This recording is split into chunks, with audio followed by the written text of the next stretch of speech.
Hi guys! Once again, welcome back muli sa ating channel, Chloe TV. Panibagong araw at panibagong reaction video na naman po ang ating pag-uusapan ngayon. Kamusta yung mga solid Jomcar fans natin dyan? Kamusta yung mga solid Kalingap supporters natin na hindi nang iwan mula noon hanggang ngayon? Siyempre maraming salamat sa inyong lahat guys. Especially yung mga OFW natin na palaging nakasuporta sa atin. Maraming salamat. At saka yung mga sponsors, shout out din po, no? Yung mga solid sponsors, hindi lang po sa Jomcar, kundi sa buong Team Kalingap. Nako, maraming salamat. So ngayon guys, meron po tayong nabalitaan. Diba? Nung nakarang araw po yung birthday ni Carla. Pero ngayon ay hindi pa po na-upload ito sa YouTube channel ni Kalingap Rob. At ayon po sa ating napag-alaman na may magriregalo daw umano na kotse dito kay Carla. Gaano kaya yan katotoo? So tapusin itong video na to guys para malaman po natin kung totoo nga bang may magriregalo ng kotse dito kay Carla. Hindi imposible talaga kasi maraming mga bigating sponsor yung Jomcar.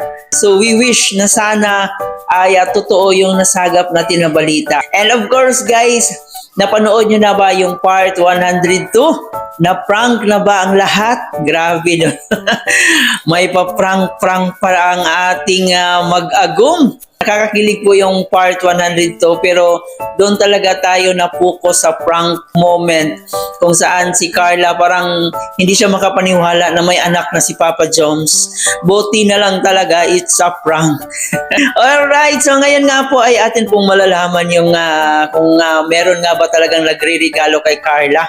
Bago tayo magpatuloy, please don't forget to subscribe sa ating channel, paki-like and share na rin ang ating video para mas i-recommend pa tayo ni YouTube at pakisuportahan ang ating ama ng Kalingap na si Kuya Bal Santos Matubang at Edna Vlog in Kalingap Rob. Nandyan din po ang ating Keyboys, Kalingap Partners, ang mga charity vloggers sa Pilipinas na tumutulong sa ating mga kababayang mahirap. Huwag nating kalimutan. At syempre, yung mga kasamahan nating Kalingap Reactors guys, na suportahan din po natin. Lahat po ng legit Kalingap Reactors. So dito nga po sa ating reaction video, ito po yung live ni Kalingap The Bed kung saan may nabanggit siya dito about nga po dito sa kotse na para daw umano kay Carla. So panoorin muna natin to guys. Sa pinakamasayang birthday party ni Carla, grabe. Napaka mas simple lang siya ng kaunti dun sa mga birthday ni Carla, pero bongga pa din. Bongga pa din siya. Hindi mo siya pwedeng tawagin simple. Mas simple lang siya. Jade Santos Vlogs. Ito na, bulungan na tayo. Ito na, bulungan na tayo. Nora Mateo, shout out. Grabe, Annalisa Rivera. Ito na. Salamat sa mga nag-thumbs up po, mga kanina. Grabe, ang masasabi ko ngayon, ano siya very emotional. Yung full of heart. At ibang mga personalidad na nahanap po natin. At tawag dyan, maulan yung birthday ni Carla, full of blessings yan, dahil yan sa mga natin, sa mga Team C3 natin. Grabe, ginulat lahat ng Team C3, ginulat ng Team C3 ang lahat. Dylan Cloud, hello po. Ayan, grabe guys, kanina pa kami dun hindi na kami nag-overnight kasi kanina pa kami dun. Uy, may kotse daw si Carla. Hala, ba't niya alam? Kuya Jens, paano nila nalaman? Binulong mo ba? Grabe ka Kuya Jens. Happy birthday pala kay Lolo. First owner si Lolo guys. Laging tinatawag sa unahan. Galit na nga si Boss Abs sa'yo nang banggitin si Lolo. Kay Carla, buti na lang may upload si Kuya Rab kasi walang live. O hindi nag-live si Kuya Bal. Upload ko yun last year. Upload mo pala yun last year, yung kotse ni Carla. Pambihira ka Kuya Jens. Nilito mo na naman kami. Kalingap David na wala Kalingap David na wala nag-vlog Baby Carla. Ano yun? Sabi ni Kuya Bal. Baka nag-joke lang yun si Kuya Bal. Pwedeng oo, pwedeng hindi po naraba lahat ng angels. Ayon nga po, dumating kami doon, medyo mainit pa. Pero bandang mga after mag-set up ng mga ibang pagkain, ng mga tables, yung chairs, yung decoration, yung cake, and siguro mga 5:30 umulan na po. Malakas na po ang ulan. David ask lang ba ang FJ, so kumatid ba ang FJ sa birthday ni Carla? Wala po ang Franjoy. Walang live para hintayin yon. Hintayin po natin kasi napakaganda. Bawal mag-SS, mag-reels. Tama. Kaya po hindi nag-live. Kasi kaunti yung nakapuntang mga kalingap. Kaunti po. Hindi po nakapunta lahat. Halos mga angels, di ba? Hindi nakapunta ang angels. Yung iba lang. Kaya nakakatuwa po yung nag-effort na pumunta doon. Abangan ninyo yung message ni Carla. Grabe. Nag-iyakan lahat. Sa totoo lang. Lahat ng... Hindi sila makapunas ng luha kasi naka-cellphone sila lahat ng doon. Nakaganyan sila lahat. Nag-video sila lahat. Totoo bang may kotse na si Carla? Yan ang abangan yan. Abangan natin yan. Sana naka-attend si Bibi Carla. Sana nga.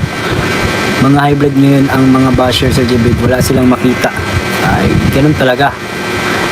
Baka nakapikit sila, wag na sila dumilat. Forever na silang pumikit. Hindi ko pa nakikita ko doon, naiyak na ako. Meron doon si Carla kasing kwento na nakakaiyak. Hindi pa siya natatagpo ng kalingap. May kwento siya doon na pangyayari sa buhay niya na sobrang hirap. Parang gusto niya na lang sumuko. Na sabi hindi niya in-expect yung mga nangyayari. Parang Hollywood actress. O, Tita Angelo. Although hindi pa man naman po siya confirm na may magriregalo na kotse dito kay Carla Bells, pero we wish na sana meron kasi deserve na deserve po yan ni Carla at sobrang napakagamit po yan ni Carla sa kanyang pag-aaral. Instead mag-commute siya or may maghatid sundo sa kanya, so siya na lang yung magdadrive sa kanyang sariling kotse. Sa tingin po natin guys, hindi naman po malabong mangyari yun. No? Kung gugustuhin talaga ng mga sponsors ng Jomcar, ay magagawa nila yan kasi mga bigatin po yung sponsors ng Jomcar. So sana matupad yung gusto natin na magkaroon ng kotse si Carla kasi marunong na rin siyang mag-drive, di ba? Nag-aral na siyang magmaneho. So madali na lang para sa kanya if ever na meron talaga siyang sariling kotse. I know na marami ang masisiyahan, marami ang excited if ever totoo man ito. So, yun, aabangan po natin yan sa YouTube channel ni Kalinga Prab kasi hindi pa po uploaded yung birthday celebration dito kay Carla. And dito rin po guys, ang dami pong nag-greetings dito kay Carla Bells. Mga bigating artista po guys, ganun kasikat si Carla Bells ngayon. Sobrang napaka-sana all. For sure, yung mga bashers ay natamimi na yon. Wala na yung masasabi. I hope na yung mga bashers this time ay makapag-sana all sila dito kay Carla. And I hope na instead na i-bash na si Carla, ay suportahan na lang sana nila si Carla. So, sana ganun nga yung mangyari, di ba? So, uulitin po natin, di pa po yan confirm, no, na meron talagang kotse si Carla, merong matatanggap or merong natanggap sa kanyang birthday noong January 23. Pero sana ay kung hindi man na sa kanyang birthday, sana sa makalawa, sa susunod na araw ay may magre-regalo sa kanya kasi siguro sobrang saya na po ni Carla Bells if ever na may magbibigay sa kanya ng kotse. Yan lang muna guys ang ating reaction video. Huwag kalimutan mag-like and share and paki-comment po dyan sa ating comment section. Maraming salamat guys, Chloe TV. Thank you for watching.